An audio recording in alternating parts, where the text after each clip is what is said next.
Welcome to Honcho on the Air, a podcast that brings you the latest talks and the latest trends in business, technology, innovation, and the candid side of C-level executives.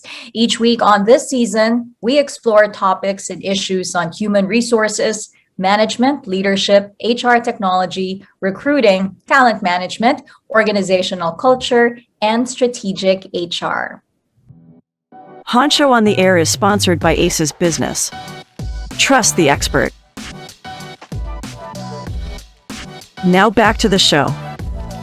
Our guest today is Jaspreet Kakar. He is the Chief Human Resources Officer of AXA Philippines with a passion for organization design, culture, strategy, talent development, and change management. He is going to talk to us about learning and leadership development. Hi, Jaspreet, and thank you for joining us. Hi, Claire. It's a pleasure to be with you here today. Good to have you with us. First, let's talk about what is your overall approach to talent management and leadership development? Right. To begin with, I would like to make a slight distinction between learning leadership development and talent management leadership development. In my school of thought, in AXA's school of thought, learning and development is something which should be accessible to all employees of the organization. It's important that all employees have access, just like all employees are expected to deliver their KPIs. All employees should be expected to develop, and they should all have an opportunity to develop. Talent management, on the other hand, is more exclusive. It's by invitation only. It's for a select group of people who you want to invest in even more and who you potentially want to develop as future leaders of the organization. So broadly speaking, I would draw that distinction between learning and development and talent management as a function. How important is it to have talent management? Let's start there first, within an organization.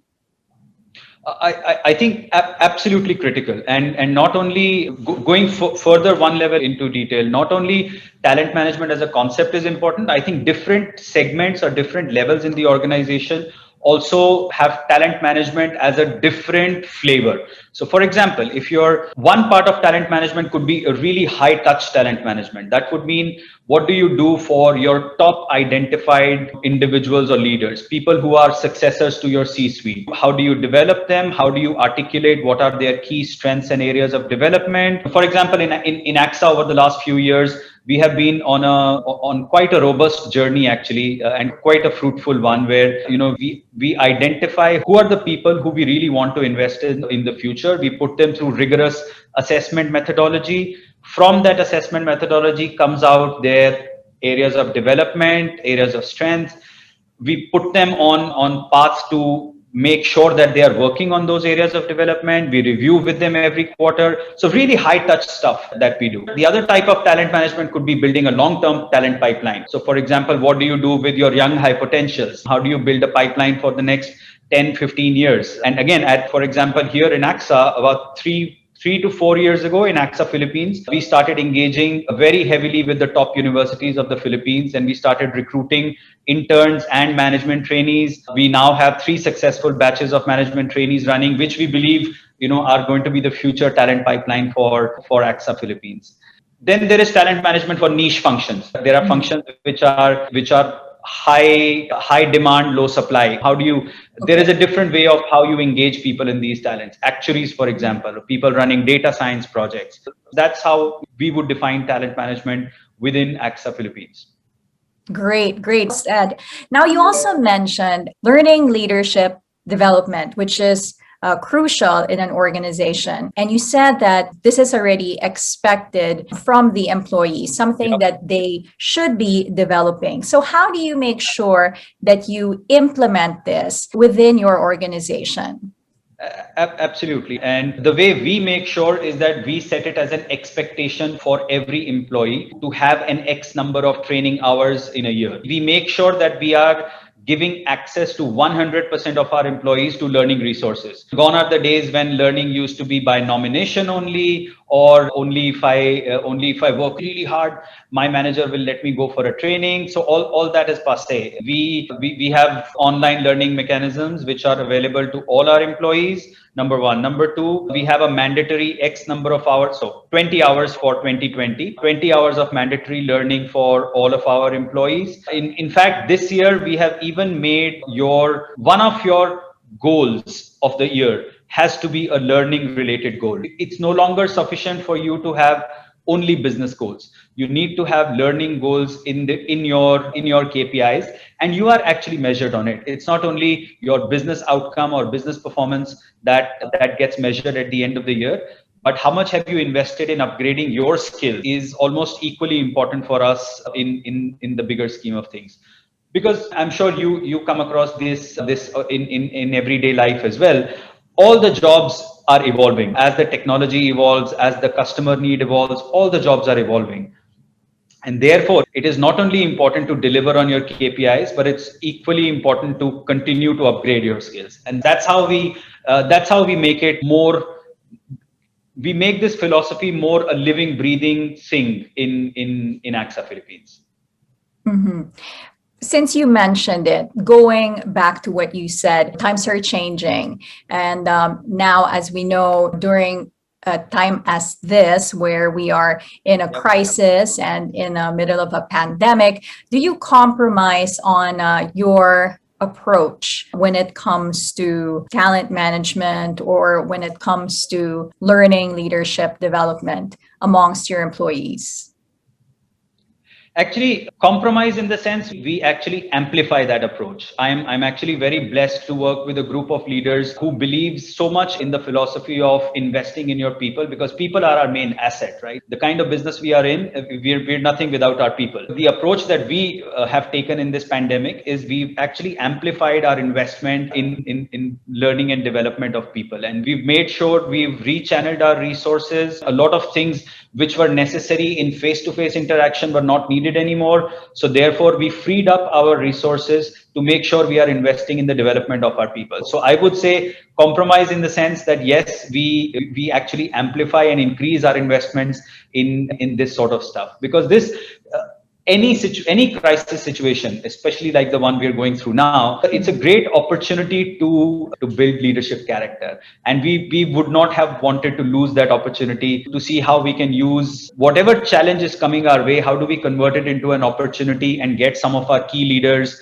to take it head on. We've actually taken that route, and I'm actually very proud of what AXA Philippines has done with its leadership and learning journey in the last 12 months, to be very specific. And actually also very proud of the way the HR team has turned around and delivered these solutions in the last 12 months. Jaspreet, can you give us examples of how you've amplified this investment? And as we shifted from the, I would say, old normal to the new normal? Sure. So maybe two examples or two lines of thought that I would like to share with you. One, as I was saying, as the pandemic hit, very early on, we realized that we could reprioritize a lot of our resources and energy. So for example, there was a lot of learning related travel happening, which completely stopped. There was a lot of physical learning happening, which completely stopped. But that did not stop us from turning around and converting some of these programs into virtual programs, which we made sure that it was done very quickly. As early on in April and May onwards, we were on the road, not road, but in our journey to deliver these programs. We made sure that the critical programs for our identified talent were not touched, as in the investment related to them was not touched, and they were fully implemented through the year of 2020. That's kind of one example.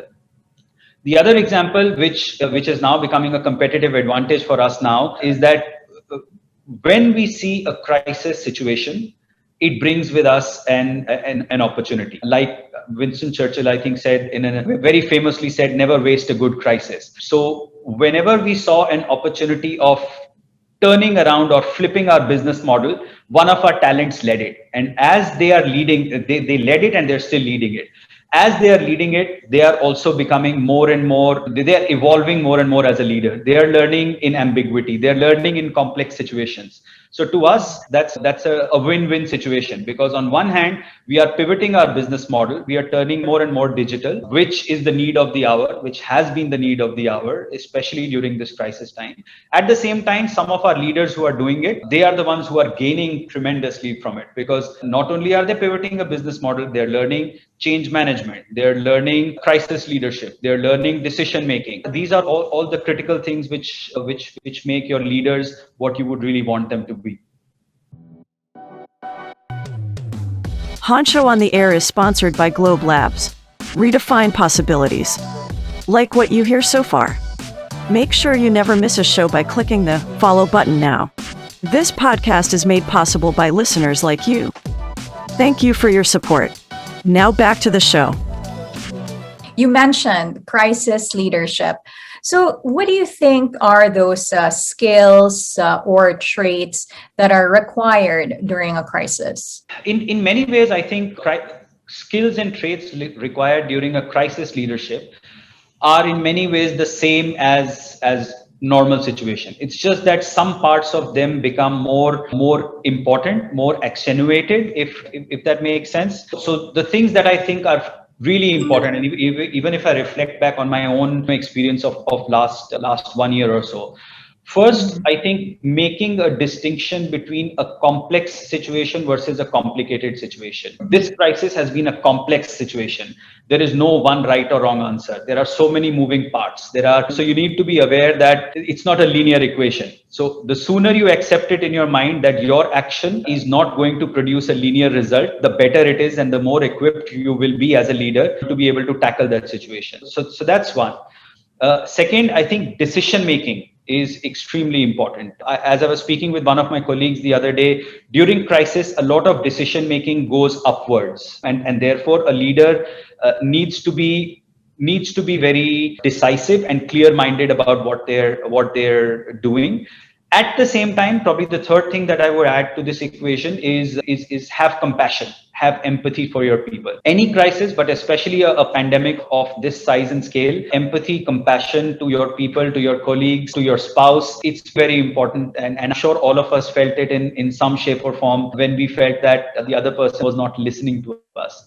But really, they were under stress, maybe. So cut them some slack, have some empathy, have some compassion for everybody around you. So those, if I reflect back, would be three things: identify complex situations and get your mind to get attuned to it, decision making, and compassion and empathy.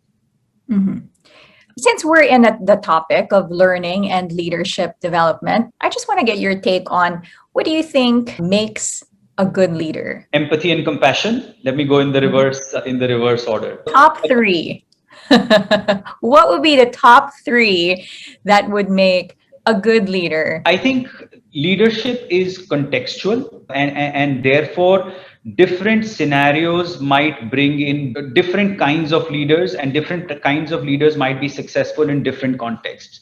If it's a social context, you may need different traits. If it's a corporate context, you may need different things. Like I was saying, in a crisis situation, according to me, the three things which are most important are understanding a complex situation and having the right mindset to address a complex situation, decision-making ability, and empathy and compassion. Those are for a crisis situation. But if you're running a business in a normal scenario, having a strategic vision, for example, being able to get people along with you on that journey, being able to invoke the same kind of passion and energy about your vision in others is the second. And then probably third, in a normal scenario, I would say, is execution capability, because every company or everybody can have the same strategy, but if you don't have the right execution, you're never going to make it. Correct. That's right said. I guess one more thing that I would ask is that, based on your experience or your personal experience with a company, what do you think are those challenges or bumps that were the most difficult to deal with these days during the crisis, and how were you able to overcome them? I think the most important thing, the most difficult thing actually for us to deal with has been, how do you balance between the fear and anxiety that your employees have, step out of their houses, etc. And this was right very early on. How do you balance that with the need of the company to get back to normal, to bring some semblance of normalcy in the situation, especially when the economy is opening up? As a company, as a corporation, you also need to play your part in it.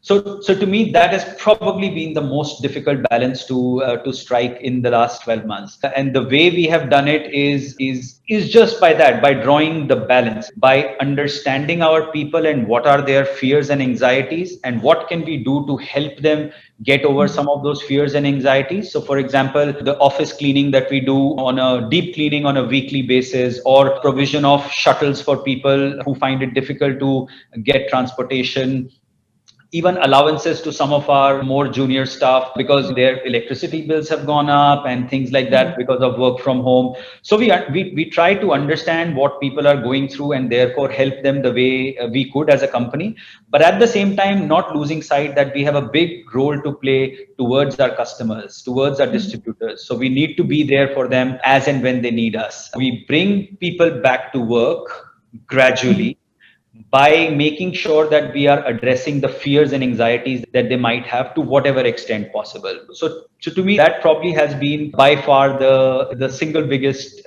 challenge or bump, but also a great leadership journey. Yes. So balance is key.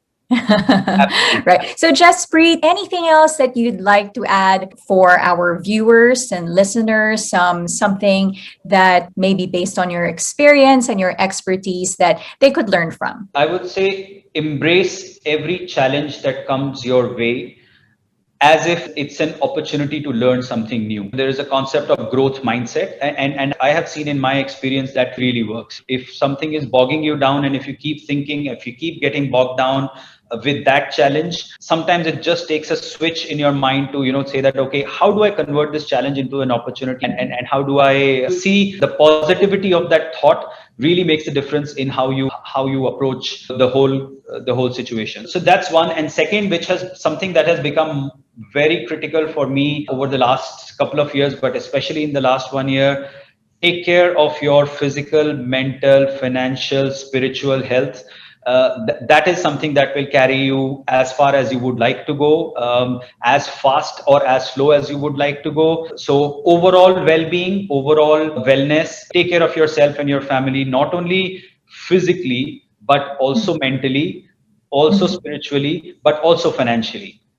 And AXA can help you do that. Thank you for joining us this week on Honcho on the Air. Make sure to visit our website at cnhr.org, where you can subscribe to us on Spotify so you'll never miss a show. And while you're at it, make sure to like and subscribe to our social media pages to get the latest news and updates. Thank you until the next episode.